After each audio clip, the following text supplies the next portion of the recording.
finally discussing the Red Scabbards. Sorry this video has taken so long. Frankly, sometimes I have really bad imposter syndrome, but I've been wanting to talk about these characters for a long time because they are a major part of the Wano arc. I personally love and adore them. They're one of my favorites, one of my favorite parts of this arc, and there's a lot of people that don't give them very much love, which is cool. Love what you love. But let me tell you about why I love them, and maybe I can convince you that they're worthy of a little bit of your love too, if you don't already love them. It's no surprise to anyone that the Red Scabbards are characters of incredible loyalty. That's on the surface. It's obvious to anyone that reads anything about them. They were once ruffians and ne'er-do-wells, just like Oden, and out of their love for him, out of their devotion to him, they got themselves cleaned up so that they could honor his name, so that they could be worthy of being the ones that represent him.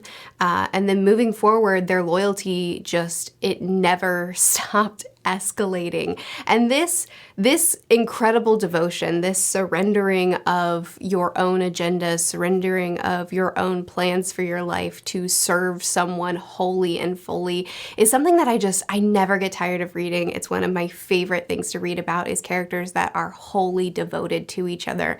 And the Red Scabbards represent that, in my opinion, very, very well. In this video, I'm going to spend probably too much time kind of breaking down the loyalty and love that the Scabbards individually showed, putting probably too much focus on my favorite ones, and it doesn't matter. So we're gonna start with Kawamatsu. Kawamatsu was my first favorite Red Scabbard and continues to be one of my favorites. Kawamatsu was the one that initially raised Hiyori up. He was the one that devoted his life to serving her and to making her smile and laugh and raising her. And after she left, one of my favorite scenes with him is when he and Hiyori first reunite for the first time since she left him. But when she explains that she left him because she saw that he was getting thinner and she felt like he was sacrificing his own health and well-being and his own food for her, so she went to go survive on her own so that he could be healthier.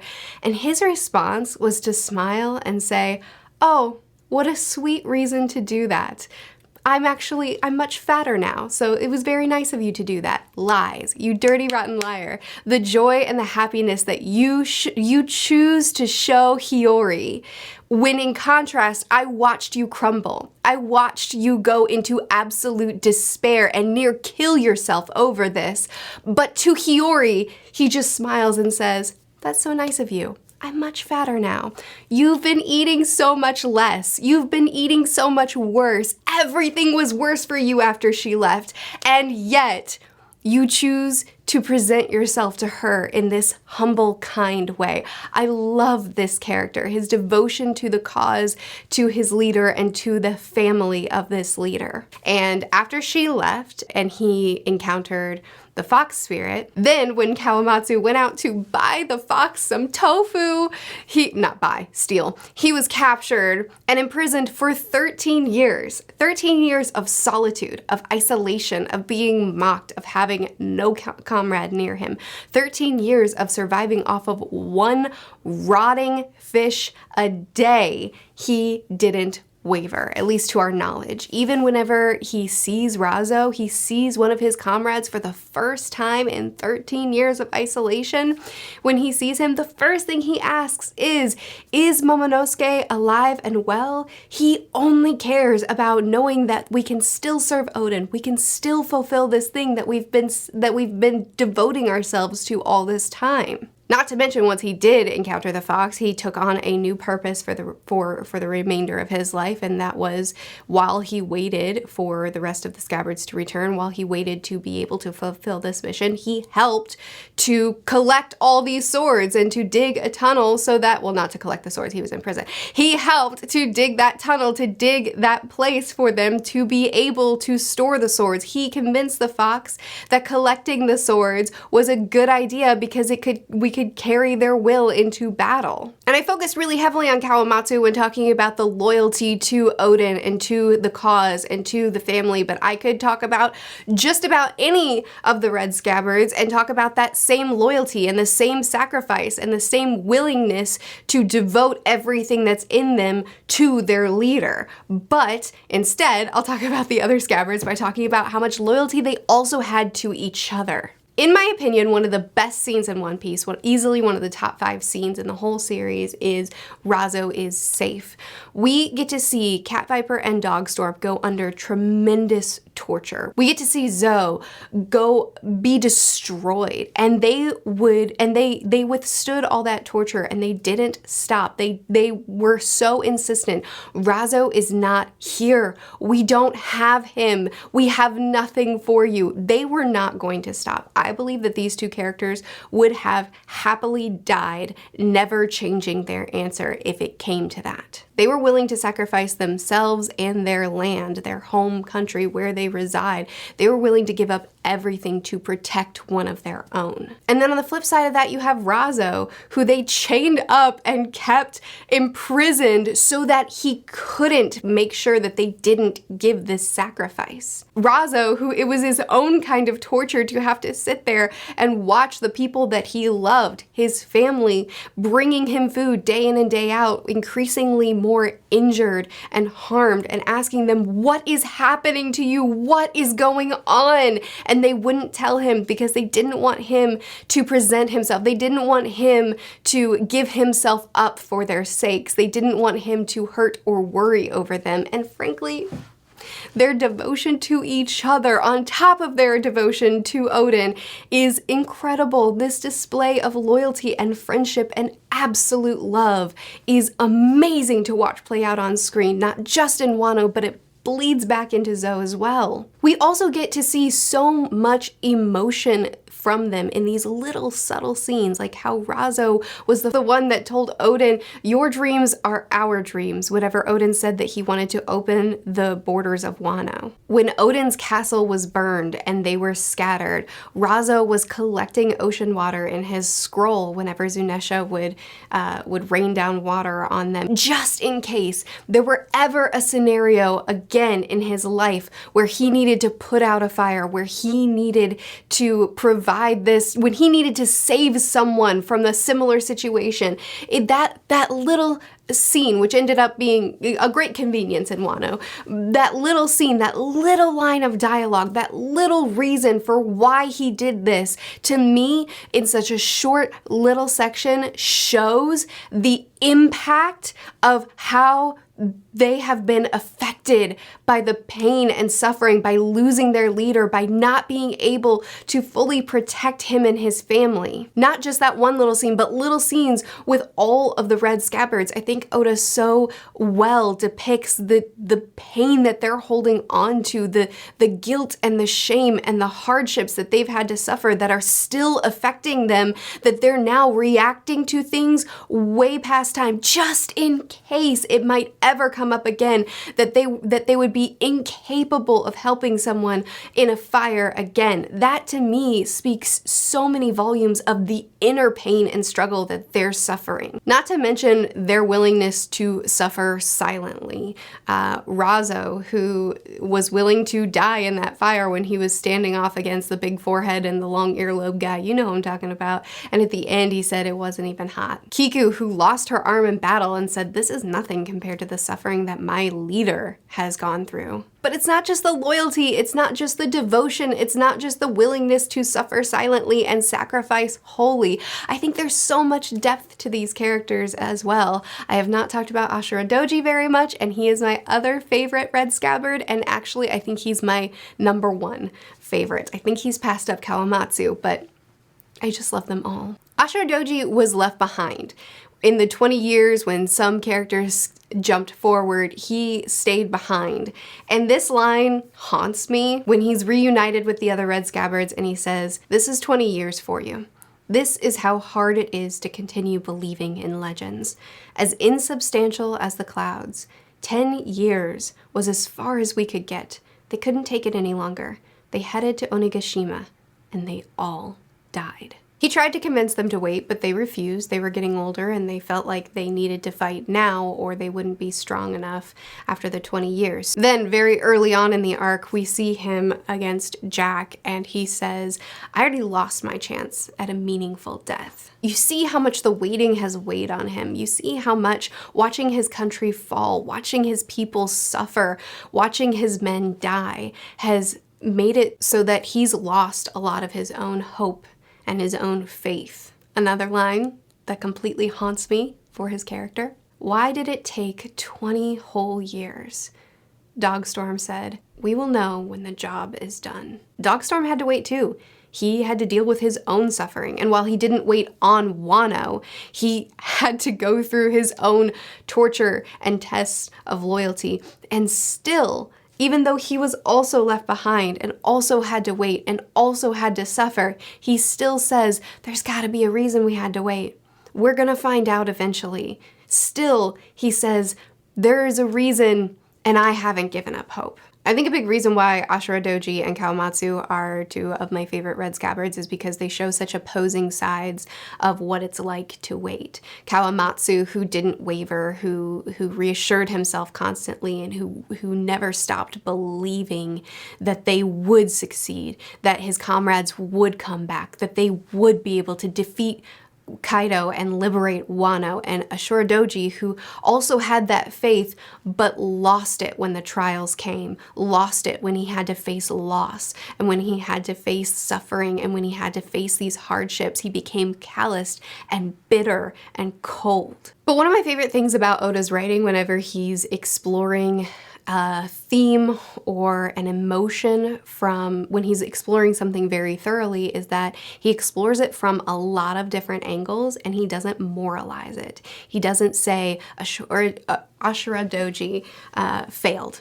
He doesn't say that he is the fallen Red Scabbard. He doesn't look at him in a negative light. He shows Ashura Doji's reaction, his suffering. He shows his journey without putting some sort of label on him. He shows that in just a raw, honest way, and then allows Ashura Doji to still fight alongside his comrades, stand on level ground with them, and die a hero for them. He got his meaningful death. He got that full arc that he needed. He got to stand next to them and fight in that battle, and he wasn't punished for losing faith. I also love that despite his losing faith, despite his hardened heart, despite his disappointment with how things went, he really never lost his loyalty. He still collected the ships. He still sought out the map or the floor plans for Kaido's castle. He didn't stop serving the cause. He was just angry and he was just mad because it was hard. And honestly, I really love that. I think he deserves that. I don't think that it would be realistic to make every single Red Scabbard like Kawamatsu.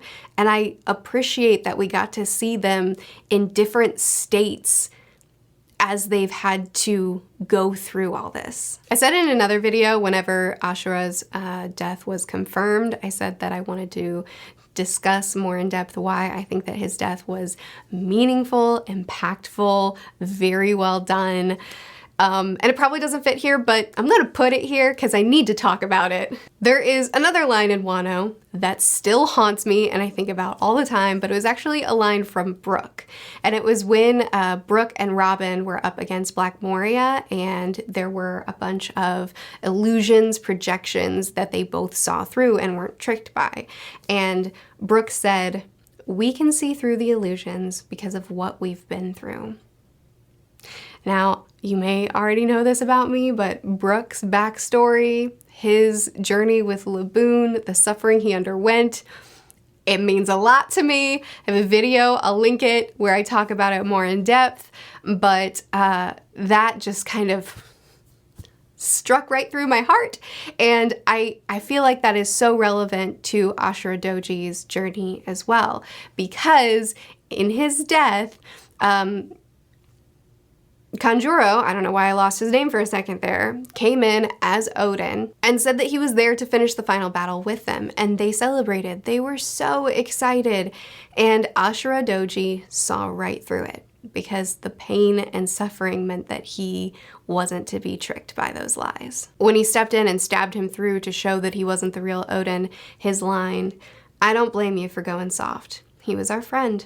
This battle just gets harder by the minute." So he sees that the fake Odin is wearing a bomb, and he doesn't even tell the other Red Scabbards. He just tells them, "Go protect Momo." And he sends them off. And then he grabs a hold of Kanjuro and won't allow him to follow them, won't allow him to kill them. So he stays behind and sacrifices himself to protect them. His last line is, "Never defile the name of Kazuki Odin again." His story is a tragedy, but I imagine that he would be really happy with the way it ended because he got to die protecting his leader's dream, standing by his friends, with his hope restored. I, like the majority of the fandom, had assumed that one of the Red Scabbards would die and stay dead in this arc, and I had just really, really hoped that it wouldn't be him, even though I think that his death was meaningful and beautiful, and it made me sob, even though I did doubt it. I absolutely did, but the second time I read it, I wept over it. But I didn't want it to be him simply because I knew that a lot of people would say, I didn't really feel anything over this one because he didn't really do much. But it's definitively untrue. Not only was he essential in making this plan work because of the collecting of the ships and collecting of the floor plans of Kaido's castle, but also his personal story was so meaningful to contributing to what Wano is and what Oda was doing when he was representing the Scabbards, when he was building them and showcasing them as parallels to the arc, or in the arc, to the themes in the arc. I said I was going to spend too much time just picking apart these characters, and I have. So, rapid fire.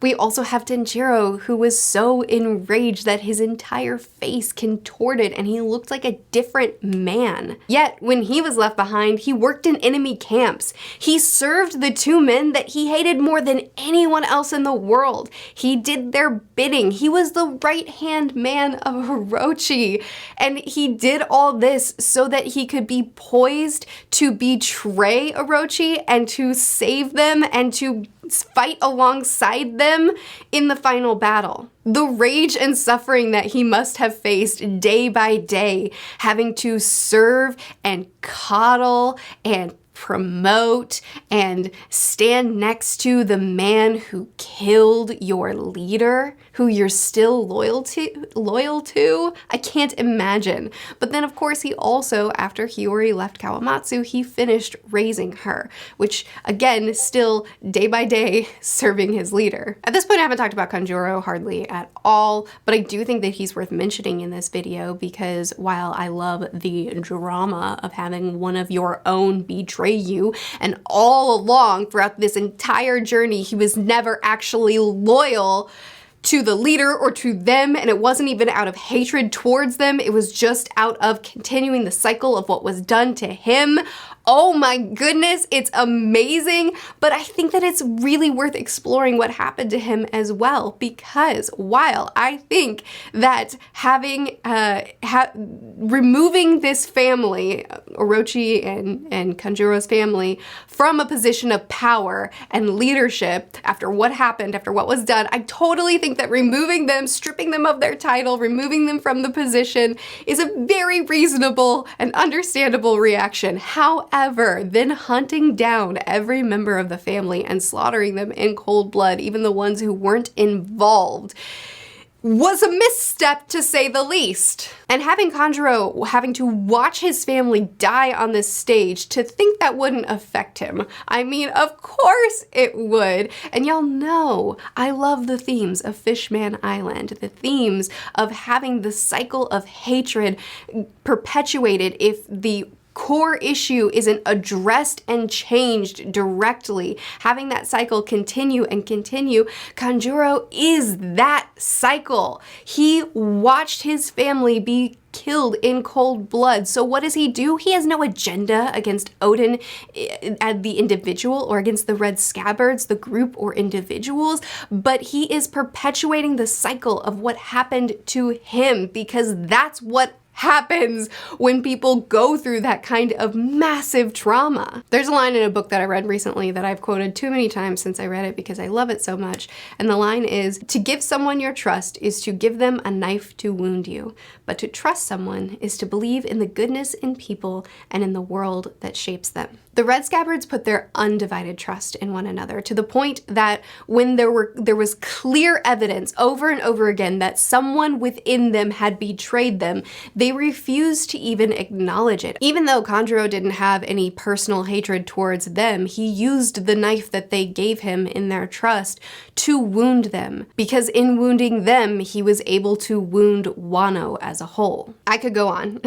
I could go on and on and on about these people, but I will stop because this video is getting long. But I would like to say that without the Red Scabbards, Wano never would have been saved. Without them, they never would have brought the bringer of liberation to the land of Wano. Without them fighting side by side with Luffy and company, then Luffy likely wouldn't have been able to succeed. They gave everything to their people, to this land, to their cause, to their leaders' dreams. There are two reasons that I am aware of that come up a lot in the discussion of people who are not the biggest fan of the Red Scabbards. One is that they took too much spotlight away from the Straw Hats, which I totally understand because the Straw Hats need more spotlight in the series. It seems post-time skip, they're not getting that much time together. The individual characters aren't getting the kind of spotlight that they used to get, and I miss that too, so I get it. But at the same time, I kind of love this, because Wano wasn't about Luffy coming in, seeing a people group being oppressed, and then freeing them. This time, it was about him partnering with the people of Wano and giving them agency to stand up and be a part of bringing their own freedom. And in order to do that, we had to have a spotlight on the people that kept fighting for this country. And I kind of like that we had such a spotlight on them, and that the Straw Hats kind of took a back seat, because it was about the country rising up and standing on their own feet and being a part of their own liberation. The other reason that I hear brought up a lot is that the Red Scabbards ended up being kind of disappointing, because we had all this buildup and then they weren't even that big of a part of the final battle. And to that I say, yeah, fair. I agree. I think that the Red Scabbards were built up so well as individuals and as a group. I think they all had such satisfying individual arcs. I think that they were incredible and I love them so dearly. Yet, I really wish that they had more spotlight in the final battle. I mean, they did a lot. Don't get me wrong. I'm not saying that they were useless. They did a lot, and they were essential, in my opinion, in us succeeding in this fight. However, man, they kind of did take a back seat, especially some characters like Denjiro, who just disappeared for like 40 chapters for no reason. Just like, why?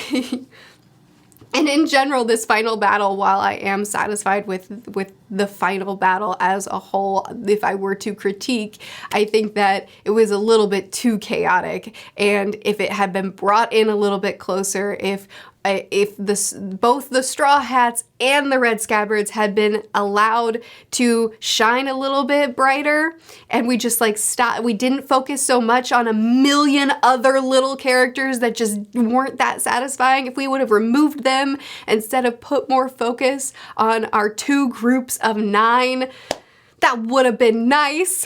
I think that the battle got a little bit too wide, and therefore there were a lot of small factors that ended up not being satisfying on their own. And I do think that the Red Scabbards fall into that category where there was so much buildup for them, and in the end they really needed to do more for this final fight. Okay, anyway.